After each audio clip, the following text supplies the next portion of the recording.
Do you have chronic pain? Do you typically forego exercise because of chronic pain?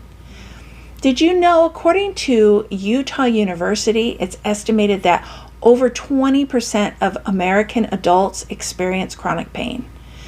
Actually, in fact, pain is one of the most common reasons adults seek medical treatment here in the United States. Depending on the severity and the location, 70% of chronic pain sufferers limit their exercise because of chronic pain. Chronic pain, well, it's not easy to deal with on a day-to-day basis. However, for those of us who do live with it, me too, the good news is we don't have to forego a fitness routine. In reality, by keeping to a fitness routine, you are actually improving your health, your mental health, your physicality, and your body will feel better too. As a matter of fact, did you know that exercise is actually used as a therapy by many doctors to treat chronic pain as well as depression and anxiety? And I have to be honest with you, when I first started my fitness routine, it was hard. Really hard. But after just not that far, really a short time, I actually started seeing some benefits. And more than anything, what I really started seeing was my depression and my suicidal thoughts starting to vanish. The one thing I want to make sure you understand is it is extremely important to check with your pain management doctor before starting any exercise program. We want to make sure that the exercise you choose is going to be okay with whatever injury or disability or mobility issues that you might be dealing with. Now, if you have been dealing with chronic pain for a while or mobility issues, it is possible that your muscles could be kind of weak from not being used so much, especially if you've been sitting quite a bit. So when you start a program, I'm going to be honest, it's not going to be super easy like it was before your issues started. You might feel a little bit more pain, muscular pain, because your body's not being fit. But here's the thing. I want you to give it a little bit of time, and you will all of a sudden start to notice more endurance and more strength. And it's going to be better and better. And then you're going to feel this endurance and strength like you haven't felt in a long time. So let's take a look at some of the basic benefits, and then we'll get into 7 somewhat simple exercises that are really good for those of us with chronic pain and mobility issues. So, what are the benefits? All right. So, let me give you some facts. According to Harvard Health, Harvard Health, I was right. Mental health improves.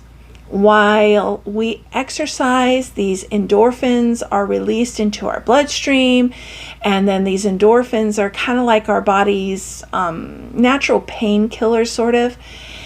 Did you know that these endorphins that we're talking about are actually the same ones that are released during playing music, laughing, ultraviolet light, yes, ultraviolet light, and some of you might enjoy this one, sex.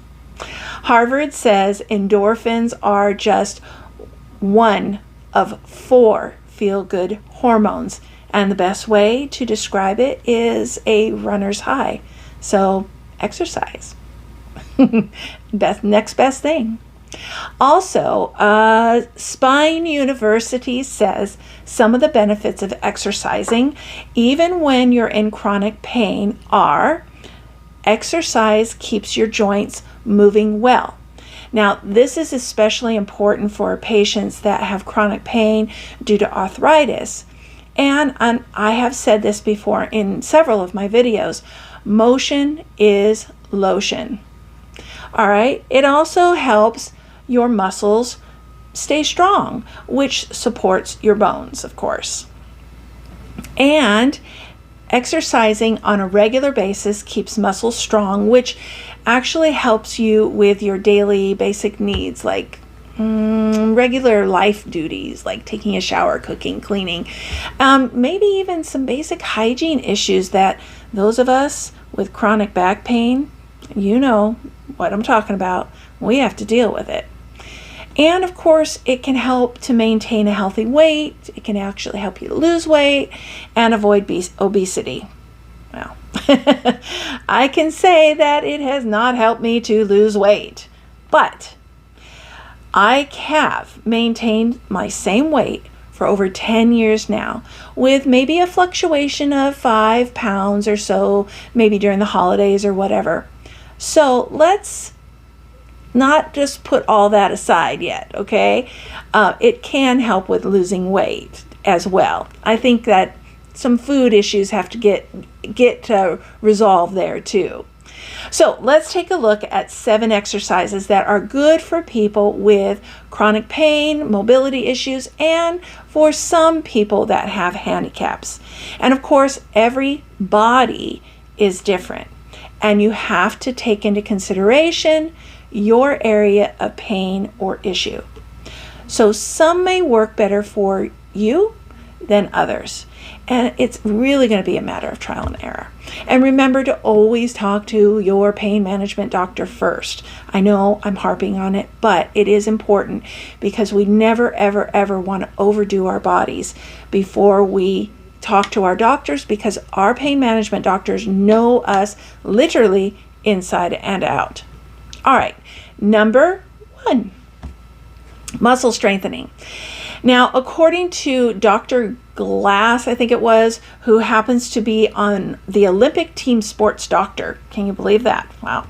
He says that there are 2 things anyone with chronic pain can do, and that is core strengthening and flexibility. And we're going to get into that one later. Getting a stronger core, stronger glutes, and a stronger back can help reduce especially back pain. If you have joints that are painful due to injuries or arthritis, then getting stronger muscles around those joints can really help ease pain a lot. Having strong muscles and doing strength training can make you more mobile and will support those joints that have weakened. All right, number 2, flexibility training through things like stretching, yoga. These things can help bring your chronic pain and my chronic pain at bay by improving your movement, your posture, and even muscle pain, really. It can also help to lower cortisol levels in women with fibromyalgia. Now, this was a really interesting thing as I was researching the information here that I found. I was like, oh, wow, that's interesting, because I actually know somebody with fibromyalgia. So I'm going to make sure I pass this video along to her. Now, if you're exercising or stretching should be done before and after every exercise, especially before and after especially. And let me make sure you understand that it should never hurt. Stretching should never, never, never, never hurt. If it hurts, you're stretching too far or too long. You can work on stretching like your neck, your shoulders, your hands, your upper, lower back, hips, glutes, ankles, feet, whatever. Just about any part of your body. It really is a whole body approach. And that's really how you should think of stretching. Things like yoga really can be excellent for someone with chronic pain. But remember to, come on, say it with me, go over this with your pain management doctor first. And the reason why I say that, especially here with yoga, is because some of the poses can put more stress on your joints and can be harmful, especially those of us who have some back issues. So for me, though, yoga was my first choice after my accident and my operation. And I still practice it 3 to 4 times a week or so. However, I do some basic stretching every day, 7 days a week for about 5, 10 minutes, sometimes 15. And it's really important to be doing that on a daily basis. All right, number 3. Swimming is a great low impact exercise. There's absolutely no pressure on any of your joints, yet it gives you that full body strength training that weightlifting can give you. And guess what? It includes the flexibility and stretching of yoga. And if you're lucky enough to have access to a pool, regular swimming can be a great source for increasing your endorphins. Now, I want you to think about, now I'm talking about for those who don't have pools like myself. Try attending maybe a water aerobics class or regular swimming at a public pool. Or you know what, you could try running in place in a pool, and that's in your own pool too.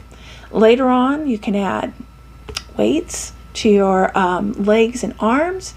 And you know what? Some public pools have a bicycle that's underwater. That's very cool. I've done that before, and that's, trust me, it's a workout. All right, number 4. Of course, my favorite is walking and hiking. This exercise can be awesome for building stamina and strengthening your glutes, your thighs, your calves, your ankles, especially, yes. Look, I'm going to just do a side note here about ankles. So if you've been following me, you know that I shattered my ankle and I had some serious difficulties with walking because of that. And walking and then turning into hiking has greatly strengthened my ankle. I have very little to, well, I won't say no pain, but I have very little pain in my ankle now because of it. All right. Now, walking can strengthen all these areas, but then you think, well, what about that upper body? Well, if you use walking sticks, it can strengthen your hands because you're holding on to them, your arms, and even your shoulders. Now, once you've started with maybe some shorter distance walks and build up your endurance and your strength, then you should really try considering hiking. But remember, you always want to get the right gear for the right exercise. And for hiking, you want to make sure that you get the right shoes. Also, too, if you have mobility issues, you want to consider taking a partner with you, especially if you have those mobility issues or you're disabled. And listen, walking has greatly helped me with my severely impacted balance issues. After my operation and my accident, I really had a problem falling over as I was walking. And once I started my walking program, it eventually decreased so much that today I barely even notice that it's there. Once in a while. All right, number 5, Tai Chi is another exercise. This combines breath control, meditation, stretching, and strength training all in one. Now, Tai Chi has also been linked to lowering blood pressure and improving the heart health. And we all know that those of us who deal with chronic pain, mobility issues, and disabilities, we are more likely to have high blood pressure and heart problems due to either the lack of exercise, maybe stress, anxiety, or just from the constant pain. This is one exercise that I have not yet tried, but actually since doing the research for this video, I'm actually considering buying a DVD. Yes, they still sell those. Or maybe doing a free download or something and giving it a try. And you never know, if I like it, I might do a video on it. All right, number 6. Oh, wait, fingers, 6. Biking is another low impact exercise that can warm up all your joints and strengthen your lower body, which can help with knee pain, hip pain, and even lower back pain. However, you need to make sure that you get a bike that is extremely comfortable for your back. So this means the seat is in the correct height and position, as well as the handlebars need to be high enough so that you're not hunching over the bike. So I would suggest maybe taking the bike to a bike shop and having all these areas adjusted, the handlebars and the seat, to make it more comfortable for you. And if you have one of the old racing bikes where you're really hunched over, considering just replacing the handlebars. This would be done at the bike shop as well. And if you're not into biking on the street, or maybe you don't have good balance, or maybe you don't even own a bicycle, consider buying a stationary bicycle. This is great exercise because you can change the endurance, the endurance that you're doing there by usually a little knob or something like that to add to the resistance. Resistance was the word I was looking for, sorry. Resistance against the tire. And hey, you can watch your favorite show while you're exercising at the same time. That's kind of cool. All right, number 7. So lastly, I want you to consider meditating on a daily basis. Now, I know this doesn't sound like a muscle building exercise, but learning to relax, especially if you are dealing with chronic pain, can be a harder exercise than any that I have described above. But according to a study at Pub Medical Central, people who practice mindfulness were able to reduce their pain by 22%. Now, this may be because it reduces anxiety and depression. I don't know. They didn't go into details about that. Listen, those of us who deal with chronic pain, we need to learn to relax. And we all know it's hard when you're constantly getting nagged at your backside with chronic pain, or maybe in your ankle, or maybe in your neck, your head, your hands, whatever. So learning to relax through daily meditation can really help to reduce that stress, which can bring that blood pressure down as well. There are many free apps out there to help you get started. I would suggest starting with maybe 5 minutes and then try to build your way up to 30 minutes a day. This has been, an extreme game changer for me. And I got to tell you, when I miss several days in a row, I notice the change in my self-talk, my mood, and my blood pressure, believe it or not. And usually it takes about 3 days of me not meditating, and then I can really start to notice it. This one can be done no matter your disability or even how much chronic pain you have. And don't worry. I know some of you have probably tried this and fallen asleep. That's okay. That just means that you have really been able to relax. Congratulations. Not all of us can do that, So don't worry about falling asleep, but try it. Try it right now as soon as you're done with this video.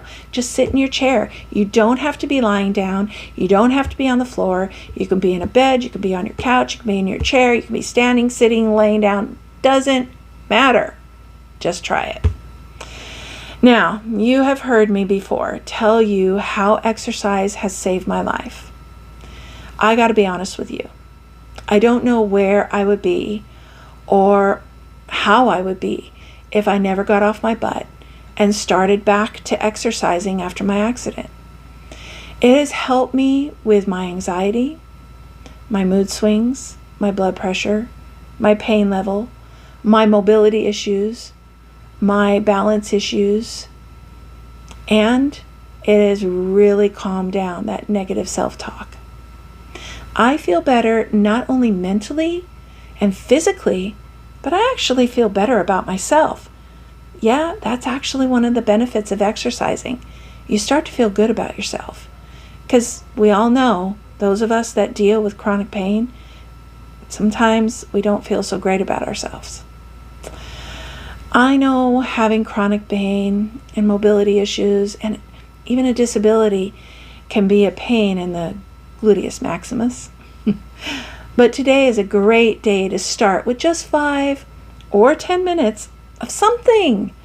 And as you get stronger, go for 15, then 20, and so on. Work towards at least 30 minutes a day, 4 or 5 times a week. I'm telling you, from one big boned and broken, chronic pain, mobility issued person to another, it helps. It has made a huge difference in my life. Just ask my husband and kids. So go out today and start moving. I'm Kristen Nitz with Big Bone and Broken. Please hit the subscribe, the notification, and the like button. But until next time, stay healthy, stay happy, and stay wise.